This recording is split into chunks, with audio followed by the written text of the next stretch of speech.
बिस्मिल्लाहिर्रहमानिर्रहीम। अस्सलाम वालेकुम नादरीन, आप यूट्यूब चैनल देख रहे हैं। मैं इमरान खान हूँ। नादरीन, पाकिस्तान तहरीक इंसाफ के अंदर से लोगों ने इस बात का गिला किया कि अलीमा खानम के दोनों बेटों की गिरफ्तारी के बाद कोई लायामल नहीं दिया गया।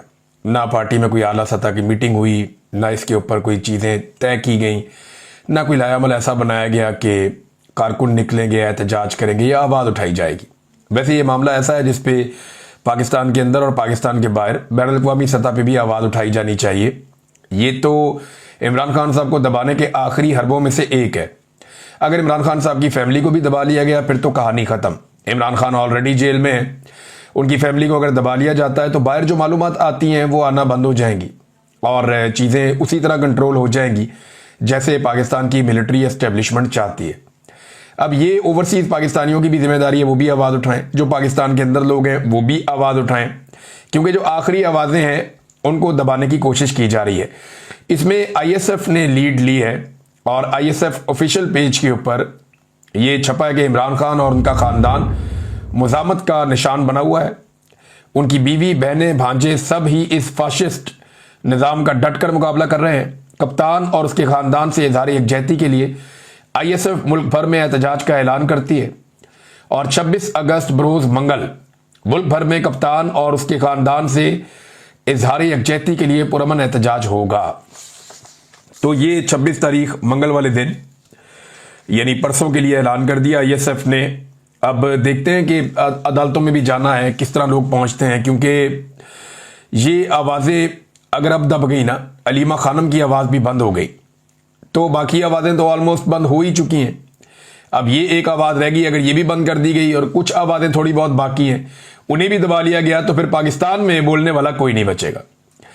नाज़रीन, सुहेल वड़ाइच साहब ने, असल में ये मामला शुरू होता है माफ़ी से। जो माफ़ी की एक ख्वाहिश है जिसका इजहार सुहेल वड़ाइच के सामने किया गया और फिर सुहेल वड़ाइच साहब ने उसे कॉलम की जीनत बना दिया। अब एक नूरा कुश्ती चल रही है, कभी सुहेल वड़ाइच कुछ कहते हैं, कभी वहां से स्टेटमेंट आता है, कभी मौलवी बीच में बढ़ जाता है।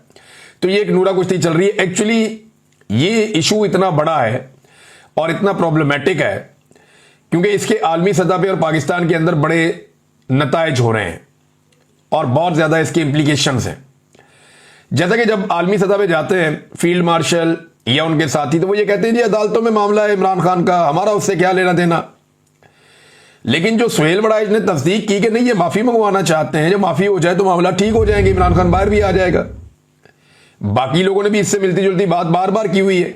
टाउट्स बार बार बोलते रहे हैं कि लकीरें निकलवाई जाएंगी, नाक रगड़वाया जाएगा पाकिस्तान तहरीक इंसाफ का और पाकिस्तान तहरीक इंसाफ की लीडरशिप का। तो ये अब आलमी सतह पे वो कुछ और कहते हैं, ये कुछ और छप गया है, तो ये इसके लिए प्रॉब्लम हो गया। अब उस प्रॉब्लम से तवज्जो हटाने के लिए ये एक दूसरा बड़ा इशू उठा दिया गया और वैसे भी उनकी ज़रूरत थी और डिमांड भी बड़ी सख्त थी कि अलीमा खानम को चुप करवाया जाए, उनके बेटों को उठाया जाए, तो वो उठा लिए गए। अब सुहेल वड़ाइच साहब ने अपना एक वजाती कॉलम भी जंग और जियो की वेबसाइट के ऊपर लगवाया। इसका लिंक भी उन्होंने शेयर किया, ट्वीट किया, उन्होंने बताया जी कि ये लिंक है और ये मेरी वजाती बयान है, मेरा या वजाती कॉलम है। वो उनकी जियो और जंग की जो वेबसाइट है उसके ऊपर से वो वजाती कॉलम भी हटवा दिया गया। अब मैं इसको बतौर एक नूरा कुश्ती देख रहा हूं, इसके अंदर से मुझे कुछ निकलता हुआ नजर नहीं आ रहा। अगर किसी को उम्मीद है तो उसकी चंद दिनों में तसल्ली हो जाएगी। बहरहाल मामला सिर्फ तवज्जो हटाओ मुहिम है और पाकिस्तानियों को अपनी तवज्जो उसी मामले पर रखनी चाहिए कि मिलिट्री एस्टेब्लिशमेंट के जुल्म और बर्बरियत की वजह से पाकिस्तान आज माशी तौर पर, पाकिस्तान आज समाजी तौर पर, पाकिस्तान आज इस्तेहकाम के मामलात में, हर मामले में पाकिस्तान यानी कानूनी तौर पर भी, आईनी तौर पर भी, और दहशतगर्दी के मामलात हैं, अमन के मामलात हैं, इन सारी चीज़ों में पाकिस्तान नीचे गया है और मिलिट्री एस्टेब्लिशमेंट के मनपसंद गलत फैसलों की वजह से गया है। अब नाज़रीन, बलूचिस्तान से जो ख़वातीन ताल्लुक़ रखती हैं जो इस्लामाबाद में मौजूद हैं, उन्हें इस्लामाबाद में बैठे हुए 40 दिन हो गए। ये है रियासत पाकिस्तान।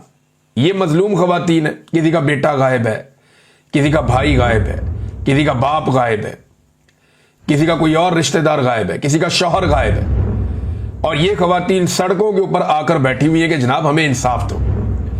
और रियासत के अंदर इतनी जुर्रत नहीं है कि इन निहत्ती और मासूम ख़वातीन का सामना कर सके या इन्हें बता सके कि आपके प्यारे गए कहां पे।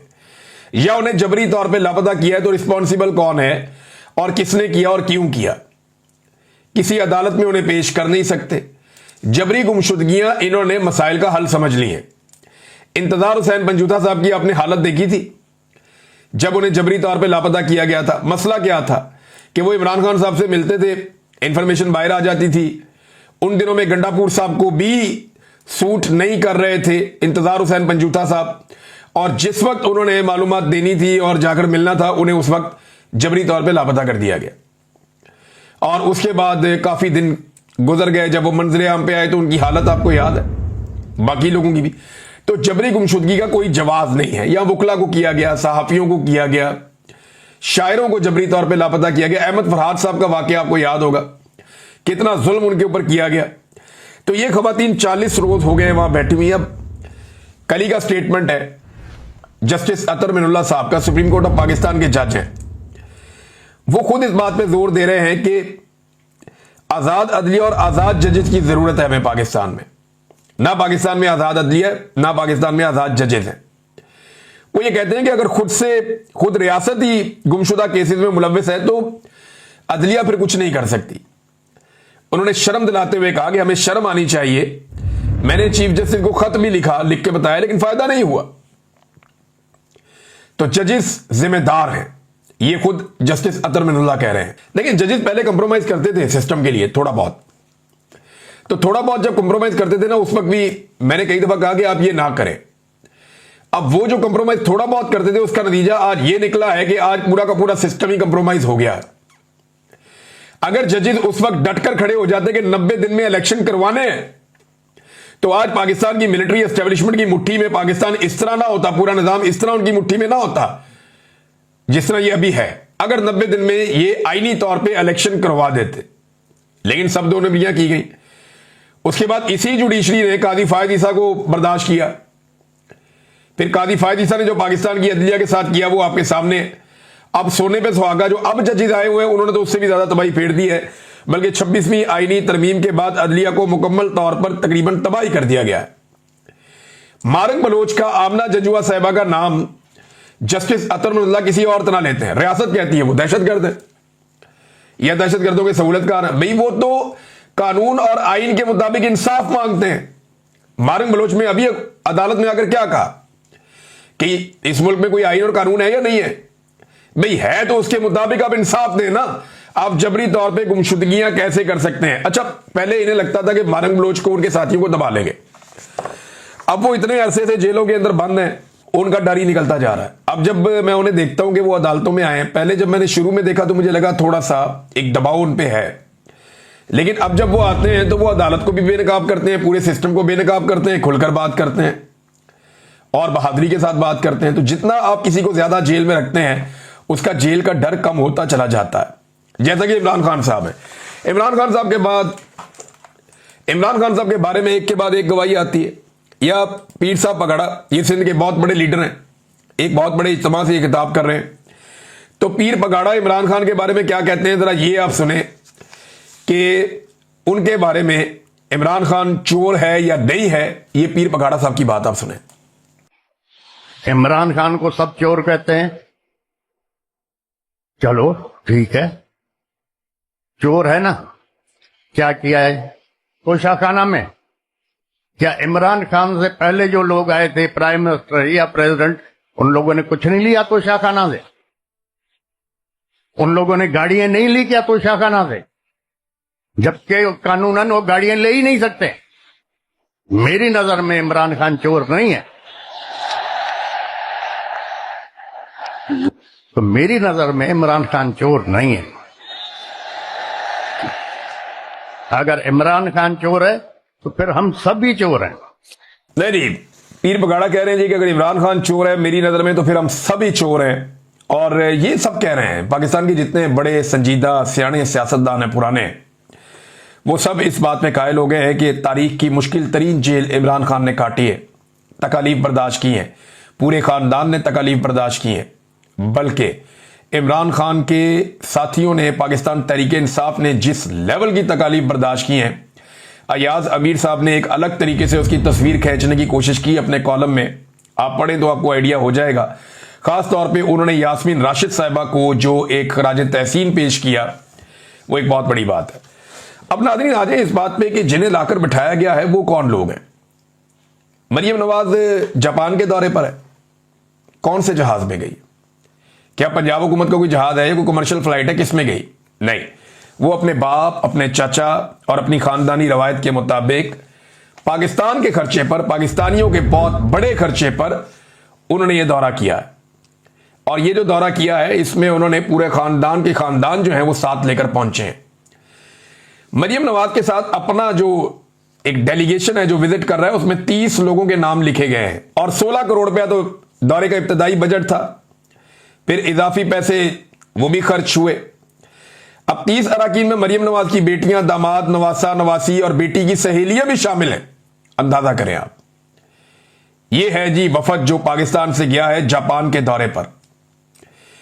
ये थोड़ा अरसा पहले गए थे अजरबैजान के दौरे पर, उधर भी फैमिली साथ। ये सऊदी अरब जाते हैं, उधर भी फैमिली साथ। ये यूरोप जाते हैं, उधर भी फैमिली साथ। इनके तो ऐसा लगता है बाप का मुल्क है और पैसा सारा इनका अपना जाती है, पाकिस्तानियों का नहीं है। हम टैक्स दे दे के मर गए पाकिस्तानी, टैक्स भर भर के हमारी कमर टूट गई है। महंगाई के हाथों हमारी वो हालत कर दी इनको कि लोग ना जिंदों में है ना मुर्दों में है, और इनके सैर सपाटे ही खत्म नहीं हो रहे। ये लिस्ट जो एक शेयर की है आशा भुट्टा साहबा ने, मैं आयशा अली भुट्टा साहबा की लिस्ट आपको पढ़ के सुना रहा हूं। उनके बकौल जो उन्होंने बताया इसमें कौन कौन लोग हैं। मरियम नवाज है, मरियम औरंगजेब है, परवेज रशीद और उस्मा बुखारी है। ये वो लोग हैं जो नॉर्मली आपको नजर आ रहे हैं। इसके बाद अगर आप नीचे चले जाए ना तो वो एक सानिया नाम की खातून भी हैं जो इनकी पार्टी में और उनकी टीम में शामिल हैं। अच्छा जी, अगर आप नीचे चले जाएं तो आपको कुछ ब्यूरोक्रेट नजर आते हैं और उसके बाद मीडिया के लोग आपको नजर आना शुरू हो जाते हैं, और फिर उसके बाद आपको नजर आते हैं राहील एंड मेहरुन्निसा राहील। ये मरियम नवाज की बेटी और दामाद का नाम है राहील। राहील मुनीर जो है ये मुनीर साहब का बेटा है जो जनूबी पंजाब में होटलों का काम करते थे। ये एंटरटेन करते थे जो अरब बादशाह आते थे उन्हें। तो मेहरुन्निसा जो है मरियम नवाज की बेटी है, ये दोनों भी गए हुए हैं। फिर सरीना राहील और मोहम्मद राहील, ये 2 बच्चे हैं जी इनके, ये भी साथ हैं ये इस लिस्ट के मुताबिक। मानूर सफदर, ये कैप्टन सफदर की दूसरी बेटी है मरियम नवाज की। और इसके बाद जी फिजा अली फ्रेंड ऑफ मानूर, ये एक लड़की है, कोई मानूर की दोस्त है, वो भी साथ है। उमर अहमद तासीर सन ऑफ मरियम औरंगजेब, औरंगजेब अहमद तासीर सन ऑफ मरियम औरंगजेब, ये भी इसमें लिखा हुआ है। और पता नहीं कौन कौन साथ जा रहा है। कईयों के रिश्तेदार जो है वो दूसरी फ्लाइटों के ऊपर गए, तबाही फेर दी इन्होंने पकड़ के पाकिस्तान की। कोई इन्हें पूछने वाला ही नहीं है, कोई ये सवाल करने वाला नहीं है। और पैसा इसका कौन देगा? वफाक देगा। एयरफोर्स का जहाज है, किराए पे दस्तयाब है। आप पैसे एयरफोर्स का जमा कराएं और जहाज लेकर चले जाएं, इसका कोई रिकॉर्ड मौजूद है? जरा इसकी वेबसाइट तो बताइए, जहाज बुक करवाना है हमने, हमें पता चले ना। यानी हमारे शहीद सहाफी की जो लाश आई, शहीद अरशद शरीफ की, वो एक कमर्शियल फ्लाइट के अंदर डाल के भेज दी। हालांकि हम लोगों ने जाती तौर पे इन लोगों से हम राब्ते में थे। हमने कहा जी आप एयर एम्बुलेंस में भेज दें, आप कोई जेट प्राइवेट कर लें, हम लोग उसका पैसा देंगे, आप अरशद शरीफ की लाश को इज्जत के साथ, एहतराम के साथ वापस भिजवाएं। लेकिन अपनी अना को तस्कीन देने के लिए इन्होंने कतर एयरपोर्ट पे उस लाश को कई घंटे रखा, और ना सिर्फ रखा बल्कि उसकी फोटो डाल के मरियम नवाज को भेजी, और मरियम नवाज ने उस फोटो के ऊपर तज़हीक आमेज ट्वीट लिखा। वो बड़ी तकलीफ होती है मुझे आज भी कि एक तो वो फोटो के ऊपर उसने जानबूझ के इस औरत की ख्वाहिश को पूरा करने के लिए वो फोटो खींच के इसको भेजा गया, और इसने उसकी तजलील की, मैयत की तजलील की। और खुद ये एयरफोर्स के जहाज के अंदर बैठ के सब इंजॉय करते फिर रहे हैं। ये है नाज़रीन आज का पाकिस्तान। पाकिस्तान की मिलिट्री एस्टेब्लिशमेंट ने पाकिस्तान के तमाम वसाइल और तमाम मलकियत इन खानदानों को सौंप दी है। अब ये जाने और इनके बच्चे जाने। अब नए सूबे बनाने की बात हो रही है क्योंकि इनके बच्चे बढ़ते जा रहे हैं ना, आगे इक्तदार की लड़ाई है।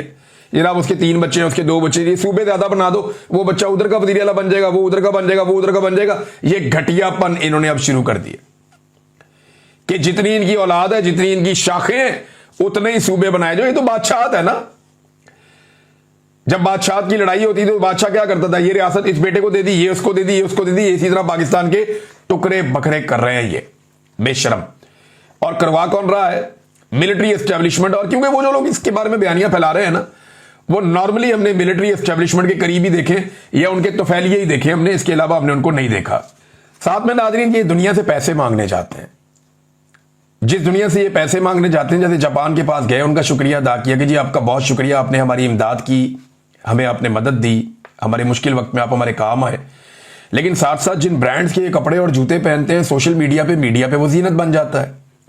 अब वो लोग अंधे तो नहीं है कि ये फौज जफर मौज लेकर आए हुए हैं, दर्जनों लोगों का वफद आ गया, ये अपने बच्चों के दोस्त तक लेकर आ गए हैं, पूरा का पूरा टब्बर इधर पहुंचा हुआ है। इनका पहनावा चेक करें कि कोई एक आदमी भी जो है वो लाखों रुपए से कम के किसी एक बंदे ने भी लिबास नहीं पहना हुआ।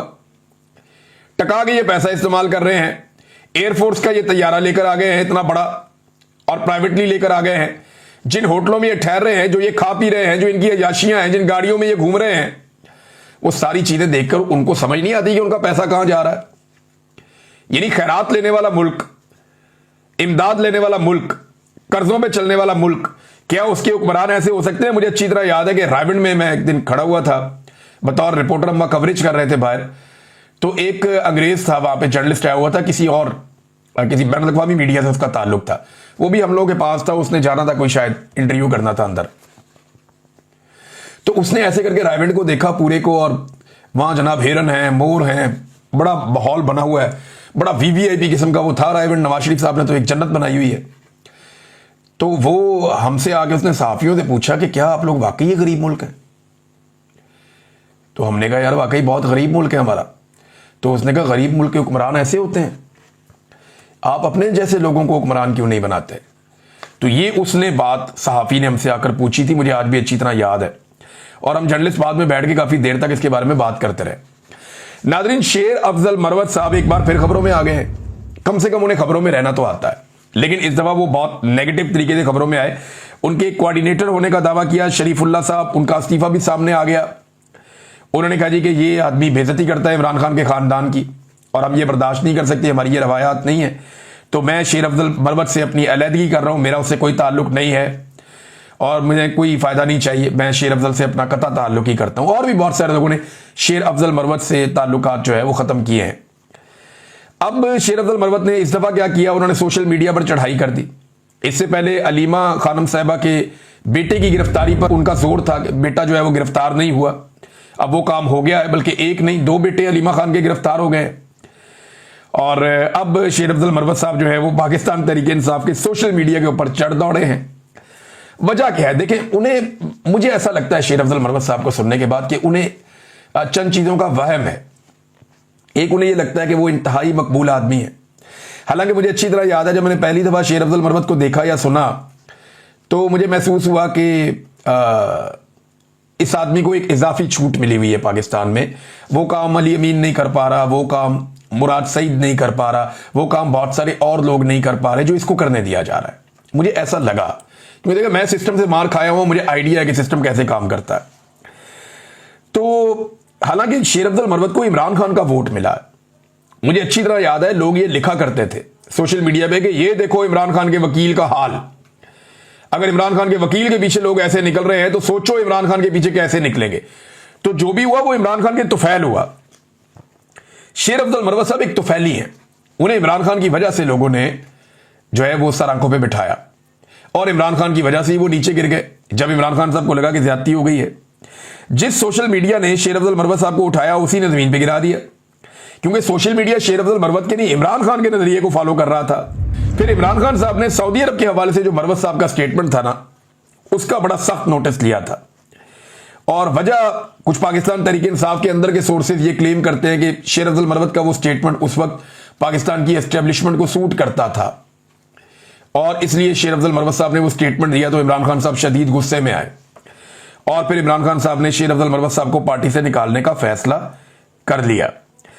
हर वो शख्स जो इस वक्त एस्टेब्लिशमेंट के लिए मुश्किल बना हुआ है ना, या एस्टेब्लिशमेंट के लिए एक चैलेंज बना हुआ है, हर उस शख्स के ऊपर शेर अफजल मरवत साहब अभी आजकल अटैक करते हैं। मिसाल के तौर पे अलीमा खानम साहिबा, बुशरा बीबी साहिबा, शहबाज गिल साहब, जबरान इलियास साहब, अजहर मुशवानी साहब और पंजाब की जो जुल्म और बर्बरियत बर्दाश्त करने वाली क़यादत है वो भी। फिर जुबैर अली खान साहब एक बड़े अच्छे सहाफ़ी हैं, वो बड़े ज़ेरे अताब हैं, पाकिस्तान में नहीं रह पा रहे, वो भी एग्जाइल में हैं, उनको भी निशाना बनाया गया शेर अफजल मरवत साहब की जानिब से। और बहुत सारे ऐसे दीगर सहाफ़ी और एक्टिविस्ट हैं जो इस वक्त एस्टेब्लिशमेंट के लिए मुश्किलात पैदा कर रहे हैं। लेकिन शेर अफजल, अच्छा कुछ लोगों पे वो ठीक भी तनकीद कर रहे हैं, लेकिन ऐसा नहीं है कि शेर अफजल मरवत साहब 100 में से 100 दफ़ा ही गलत है।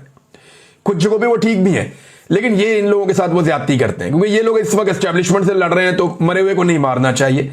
लेकिन मरवत साहब जो है खुद तो उन्हें को कुछ कहता नहीं, वो जहां मर्जी दुनिया में ट्रेवल करते हैं, लेकिन जो लोग मुश्किल में हैं उनके लिए वो मुश्किलात में इजाफा कर रहे हैं। एक जाते जाते छोटी सी खबर नाज़रीन आपको मैं सुनाता हूं, बड़ी मजेदार है। मुस्लिम लीग नून ने एक नया प्रोपेगेंडा शुरू कर दिया। एक होटल है नथिया गली में, डबल ट्री बाई हिल्टन।